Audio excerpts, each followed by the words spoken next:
Broadcasting from the business capital of the world, this is the Podcast Business News Network.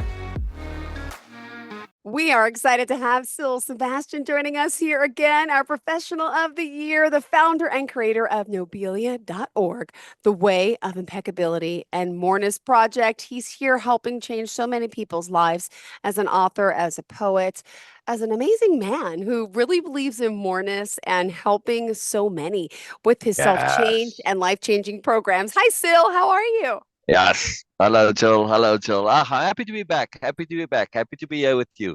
We had a nice summer Aww. break. Very good. Yes. It's going You enjoyed yours as fantastic. well? Absolutely. Some vacation, some fun. Absolutely. And yourself, Yes. darling? Yeah, same. Exactly. It was very good. Recuperation also. So everything just most excellent. Well, we're excited I'm to just have you happy here. to be back, just so much going on, so much going on. Tell So us, I fill us thought in. today, since we've had a break, I'll kind of do a recap, just Sure. just to connect again for those who Yeah. are haven't been here before, just to let them know more or less what's going on. Not more or less, but just to recap on everything that I do. So you mentioned a few things, writing and being an author and a poet, but also I'm also a life coach. Now, it's a term that I'm not that particularly fond of using because what I do and how I do it is very different. Now, Yeah. you mentioned moreness, and moreness is a big deal. It's a term that comes from me, and I use it as Moreness-Culture. Really, there's a whole depth behind moreness, right? It's a different way of living, and it's about living according to a Yeah. different paradigm.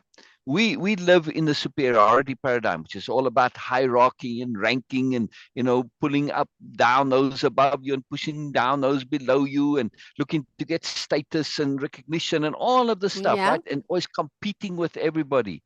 But it's all about relatively being better, not about absolute goodness, or not about goodness that or value that's actually real. It's all relative. As long as you're a little bit better than somebody else, that's okay. But if I'm better than rubbish, then I'm just a little bit less rubbish. You see, it doesn't really make a difference. So it's a very false culture. Not only that, but it doesn't really provide much inner value. Right? Yeah. You're getting all your benefit, all the value is just from that relative betterness, but it doesn't necessarily make you happy, and it doesn't necessarily make you generous and kind and considerate and courteous and thoughtful and discerning and sensible. All of these things doesn't necessarily make that at all, and Yeah. actually seldom does. Not only that, but in terms of stress, oh my goodness, what a stressful way to live, right? And So also, true. it's very inefficient, right? If you look at, like, just take lions, for instance, right? Everybody wants to be a lion. Hell no, not me. Thank you very much. You can keep being a lion. Go and actually look at the day-to-day living of a lion, right? It's all about that hierarchy. You're Yeah. always fighting with everybody. What do the lions do when they kill a zebra or a buffalo or whatever? They fight over the carcass. Uh-huh. Absurd. It's absurd, right? I mean, and the alpha lion gets the lion's share. Literally, that's where the term comes from, right? And then it goes down the pecking order. And if you're way down at the bottom, and let's say it's maybe a smaller deer or something, you might not get to eat. You may It's true. literally go hungry. Yeah, it really sucks. But think of the foolishness of those lions. How stupid are they? If they were to collaborate and say, hey, you know what, let's work together. I mean, they do kind of a little bit when they do a hunt, right? But not really and truly. But if they were more community minded and they had a moreness mindset, they'd say, well, why don't we just go and do another kill, and there'll be more Yeah. than plenty for everybody, and we don't need to fight over this. We can share evenly. And there's plenty game out there. There's more game than there are lions. So it's like Yeah. there's more than enough, right? If we learn to collaborate. And in other words, if they didn't have a me first, right? That's it. It's just I don't need to get what I need, and then to hell with the rest, right? Ah, So it's a pathetic mindset, and it's all determined by that hierarchy. The alpha lion, he's just interested in getting himself satisfied. When he's satisfied, well, to hell with the rest. It's pathetic. So, but when you're doing collaboration, though, It's much better. In the African wild dogs, no, not very big, but they're the most successful hunters in Africa because they collaborate and they work in team. And also they have babysitters. Right? Babysitter stays behind, and when they make a kill, they'll take food back for the babies. Well, and the Who's babysitter the too. babysitter? The mom? I didn't know this. Oh, anybody. It's not just the moms, or it's not even Really? females, male, female, doesn't matter. Whoever stays behind, they Oh, bring wow. food back for that person, for Didn't that know that. that individual, that wild dog. So this is collaboration, right? This Yeah, is just working and together. sharing. It's a different culture. Now that's very rudimentary, but if you look at what's behind you, right? Evidence of civilization. How did all those things there in your background, right? The bridge and all those buildings. How did they get to be built? I, Collaboration. you're right. My goodness, I don't even know how they do all these things, right? It's fascinating. Collaboration, right? But yeah, It's not something you can do just one person. And if you were to try and say, well, like back in the old days, I mean, they forced people, with slaves and all that to, like, like the pyramids get built. That takes a lot of energy and a lot of effort, which is one of the reasons that slavery, even though there are benefits to it, yes, it's also not very cost effective. Yeah. hmm So it's not a very sensible thing. Forget the moral issue, but it's just not a sensible system, right? It doesn't really work. When you have people collaborating and voluntarily wanting to do things, of course, this is 100 zillion times better, beside being yeah, morally better. So collaboration makes all the difference. And when you have this understanding now, when you have a Moreness culture and we are working together, which is not just cooperating, but collaborating, right? This is a ah, Moreness to cooperating because I want to help you. I want to share. I'm not doing it just for my benefit. And you see this in teams sometimes, right? yeah. Even though they're working on the same project, they're still competing with each other. Oh, it's just a pain and it's tiresome. Get over it, people. Share freely. And, you make everybody better and yourself, right? You're interested in the moreness, not just your own little petty stuff, right? So when we get past petty ego and we look at bigger picture and we start to think bigger picture, it changes. So that's just, where I'm coming from in everything I do, not just in the writing, but also in when I'm doing things like, well, it falls in the category of life coaching, but I don't call it coaching. At least I don't think it's coaching because with coaching, a coach kind of still tells you what to do. I will never tell anybody what to do. I'll share options, plenty options, but you need to choose, not me, right? By the way, Nobelia.org. Yeah. I don't even think we established that. We're talking here to There you Syl. go. Just want to let you know Yes. how we contact him. Nobelia.org. Go for it. Yes. Go for it. Yes. You're on a roll, And you as can you always. can go nobelia.org/connect, and it'll take you to a special page that has all my connecting links. You can find me on Facebook or wherever you want to connect to me. Right. So there's even a number that you can call in that you can, when I do lives on Facebook as well. I haven't done now for the summer, but I'll start again probably today. I'll be taking a break there too. Uh, so this point of when I work with people and I have programs, right?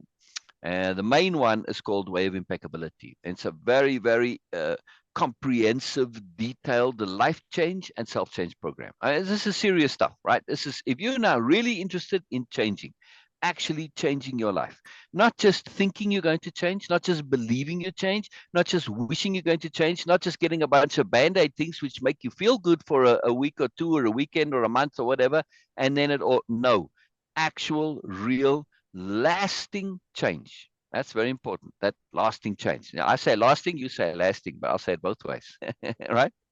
With my Yes. accent. But yeah, lasting change or lasting change. This is very key. So you want to really get down to the roots of what is going on inside you, your core beliefs, your core understandings, your core perceptions, your core awarenesses. If you change those, everything else changes, right? You got to come from the top down or the root if you want to take it from the bottom up, either way. But you got to get to the things that affect other things, right? The issue behind the issue. Yeah, this is very important. For instance, if we believe in superiority and it's like, oh, I've got to be better than everybody else and I've got to shine and look, well, that's going to affect, that's your core agenda. And that's going to affect how you live, how you act, Yeah. how you behave. But if your core agenda shifts and you find an alternative, that's very different. Now, what I do is I present options, choices, mechanisms, and especially what I do is provide tools. tools for living, tools for change, and it's tools for deliberate living. Wow. What did he Oh, just say? Not just yeah. tools for living, but tools for deliberate living. This is the focus and the purpose and the point and the agenda of Way of Impeccability, to get you to live deliberately. When we live deliberately, everything changes. Everything changes. I mean, just think about it, right? When you've been in a mode, in a modality, in a vibe, in a feeling where you are deliberately doing something, that's when you're alive. That's when you're really connected. That's when stuff matters, when you're being deliberate. Yes. Mm-hmm. Plus, when you're being deliberate, you choosing. You're being truly deliberate. You choosing, Jill, not somebody else, not your culture, not your family, not your Me. environment, not your habits, not your beliefs that you just Mm-hmm. assimilated and didn't even realize you had. When you're being deliberate, it's you. It's you. And that's what being alive is. Being alive is really synonymous with being deliberate. The more deliberate we are, more alive we are. But we need tools for deliberate living, right? We need Yeah. tools. There's many of them. And one of the principal key tools is learning to deal with habits. We have so many habits that we're not even aware of, right? Yeah. Good And and it's bad. good and bad, exactly. But even good habits, when you have a habit, even say a good habit, what is the consequence of that? Habits are deliberate unawareness, Okay. right? They're deliberate Interesting. unawareness behaviors, Yeah. right? A habit allows you to do something without being kind of fully aware of it. So even good habits, they reduce your awareness. So we can have habits, but we can call them, I call them capital H habits, which is a habit that, yes, I do regularly, but I do it Mm-hmm. with choice and I do it deliberately. I'm aware that this is something that I am doing habitually. So it's like, well, is it really a habit or not? Well, it's habit simply because it's being repeated, but it's being chosen every single time. And I'm doing it with conscious awareness. You say, yeah, but doesn't that kind of detract from the value of the habit? No, because I'm being alive and I'm choosing every single time. Because, of course, a habit is really wonderful 99 times out of 100. But that 100th time when it's not appropriate, that's when it kills you or gets you into trouble. Yes? Mm-hmm. So we Yeah. need to be aware that, yes, they work in general, but when they're not appropriate and you still do it and you not realize it, that's when it gets you into trouble. Right?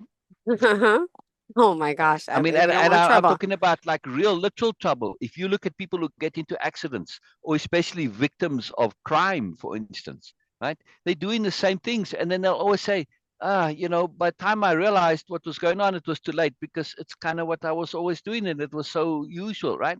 And that's what I'm saying. So, right, it's not a factor in our lives in general. Those are very exceptional.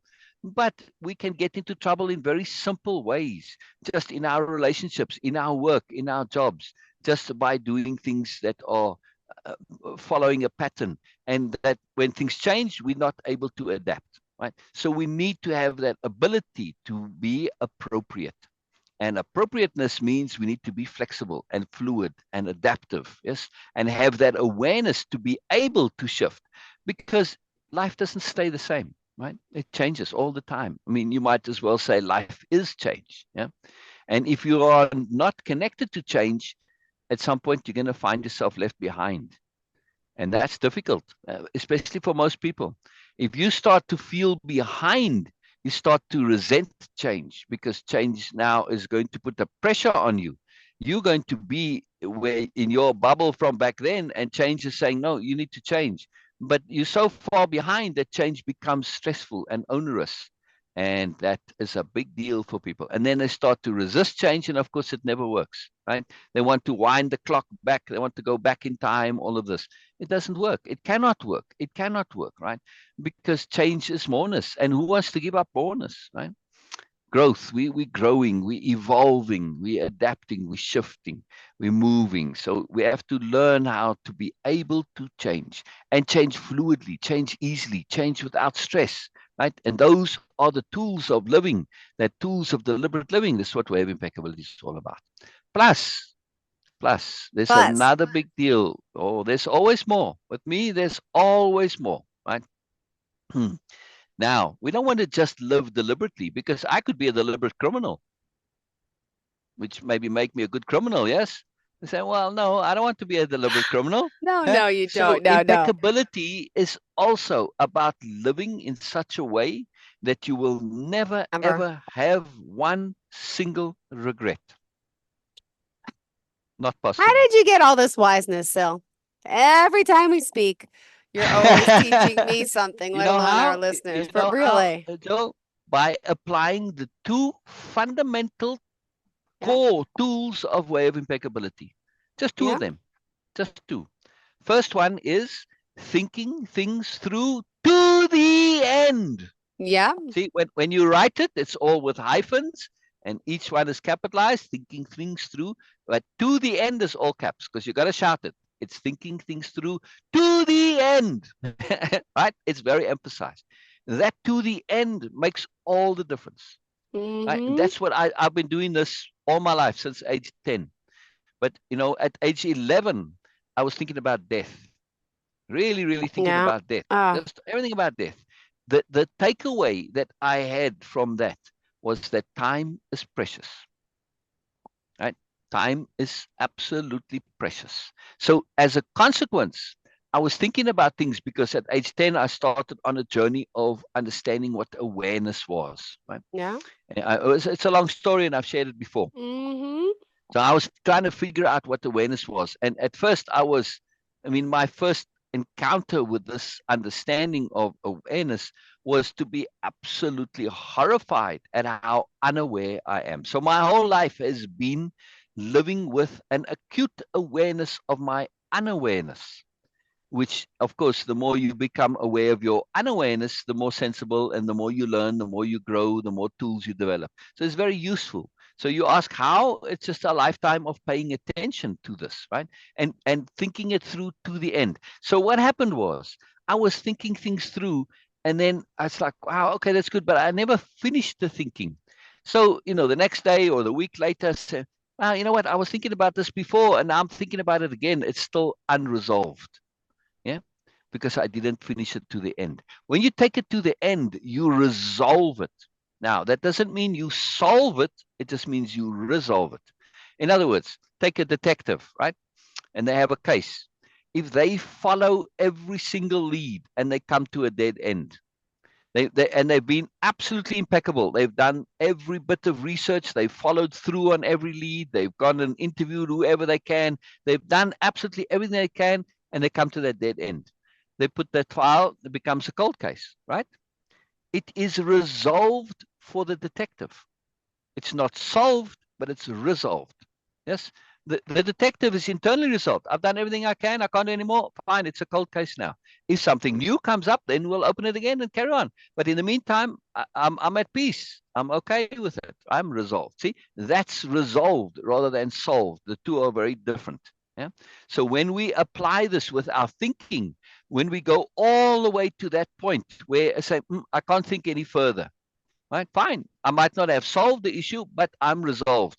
If some new evidence comes, then I'll open up this thinking again. But typically, when we think things through to the end, we have resolution and solution. Yes, when we're really thorough, right? So the key is somebody said, but how do you know when you get to the end? It's when you ask, and then what? And what's next? And there's no answer to what's next. What else? Right? When you have, there are no more steps to go. Right?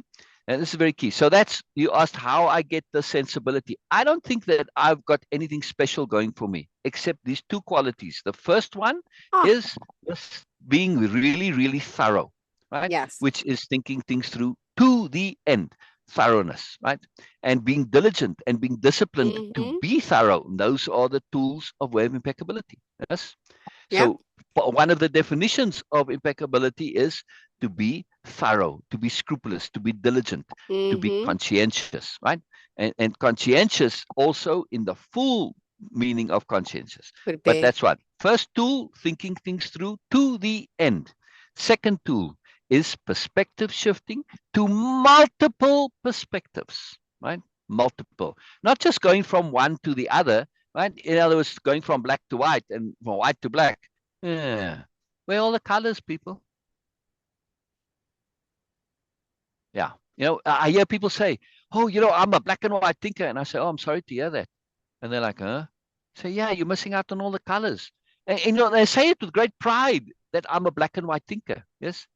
But it's a sad reality. There's very seldom just 2 points to anything. When you start to really look at things and start to develop this ability to perspective shift to multiple perspectives, suddenly the world changes and suddenly the world opens up. So to give an example, right?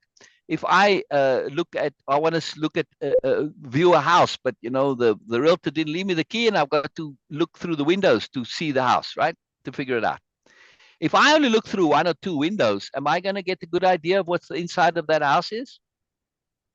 No, no, no. No. I have to look through multiple windows. Now, do I have to look through all the windows? No, not necessarily. Maybe depending on the house. But typically, you just have to look through enough of them, and then your brain will be able to put together the floor plan. Right? It'll be able to, it has enough data and it puts it together, and okay, I've got an idea of the inside of the house. Right? That's the magic of perspective shifting. It to multiple perspectives. It enables you to see the greater whole, the greater truth that you're now putting together from all the information, right? I don't have to have all the data, right? So Mm-mm. I don't have to know everything. I just have to know enough to be able to construct the truth from the data. So perspective shifting to multiple perspectives is an incredibly powerful tool for connecting to Moreness, because that's another definition of what Moreness is. The Yep. Moreness is that floor plan of the house, which I couldn't access from outside directly, not from one perspective, but through all of it.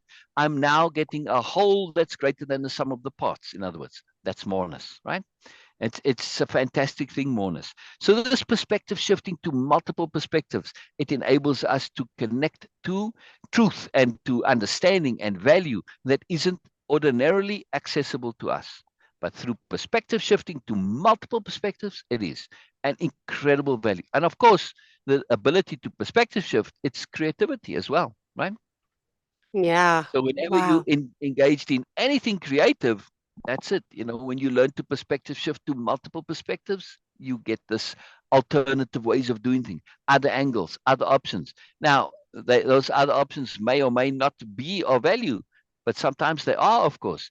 It's having it, and that's the key, right? You know what your choices are. And whenever we're doing something, if you have all the choices available to you, you can choose with full awareness. That's incredibly powerful, right? So these are all simple tools that we want, and we can. I put it up in ADU, right? So ADU stands for awareness, discernment, and understanding. First, you need to be aware. Oh, I need to learn. I need to grow. Then you need to develop discernment, because if you just take things on the surface, you're going to really, really, really kind of get into trouble, right? Because you're just going to be doing the bubble stuff. And you're not really going to get into depth. Yes. I mean, it's like just taking any person in any relationship. If you just go with a very first surface meeting, and the surface that they present, and you base your relationship on that, well, uh, sorry, but Yeah. from dating in the past, Yeah. that's not going to work, right? So we need discernment. We need to see what's behind. We need to see what motivates the person, what drives Yeah. them, what's important to them, what their beliefs are, all the stuff, right? Now, when you are in relationships, forget about likes. Go into what matters. Whether somebody has the same favorite color as you, or the same favorite song or food or whatever, I can make up a list of favorites that match yours exactly, and I'll say, oh, you know what? That belongs to a serial killer. Mm-hmm. Oh my Yeah. So gosh. Yeah. yeah, exactly, exactly. So this whole idea where people, you see it in the movies, yeah, and they have all these likes. Oh, now suddenly we're compatible. Absolute nonsense. Absolute nonsense. Just because you have the same likes don't make you compatible. Like, you're compatible with a serial killer? Really? You have the same likes. You can go look up lists of serial Yeah. killer likes, right? You can go and find it online if you want to.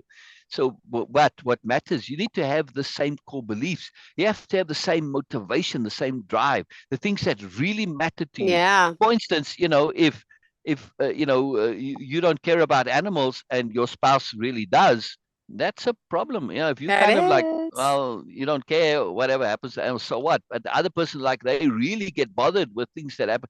It's a fundamental point of internal difference. So you have to really pay attention to those things, right? So this is discernment, getting down into having the ability to see past the surface, discernment, seeing the depths. And then you have to have understanding, because now you've got to use this discernment. You got to put it together, and you got to go take things through to the end. Perspective shift to multiple perspectives. You get to have capital U understanding. You really get it. You really know. You don't just think you know, but you do know. You really understand. Now, there's one final step. It's actually ADUA.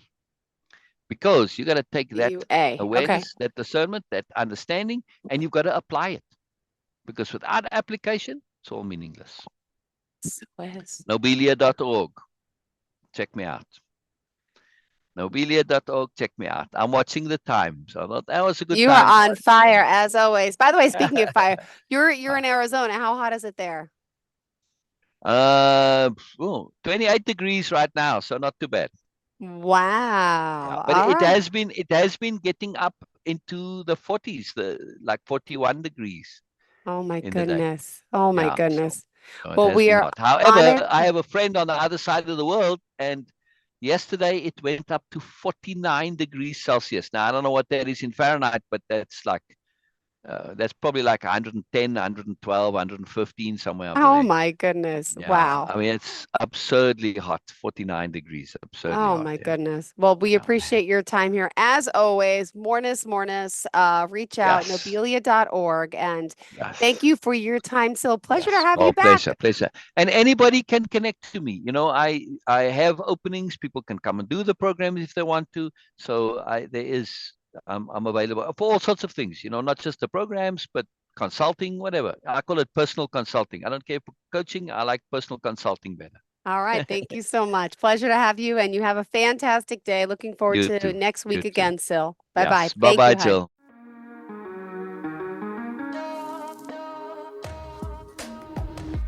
Broadcasting from the business capital of the world, this is the Podcast Business News Network.